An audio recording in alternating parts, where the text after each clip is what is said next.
Apat sila, may pahabol pa pala. Ito yung pinakulima, no? Ma, ganda ng kulay niyan. Lalaki yan, lalaki. Dalawang lalaki, dalawang babae. Kanina, 3 lang. Ngayon, 4 na. Kaya anak yun pa yun, ano pa? Hindi pa nagpapadede. Pinagpili na yung tatlo. Hindi, ibig sabihin, pag lumapag na sa yan, ibig sabihin, wala na nun. Baka meron pa isa.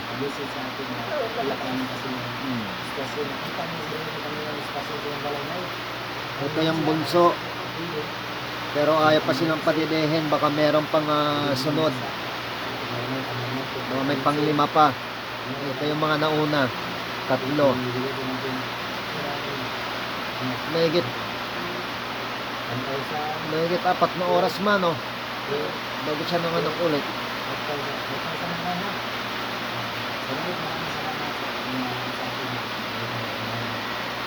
Yan, hindi pa nagkaso.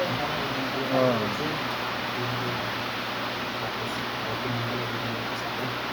Balik ko. Ito gaya nito isa.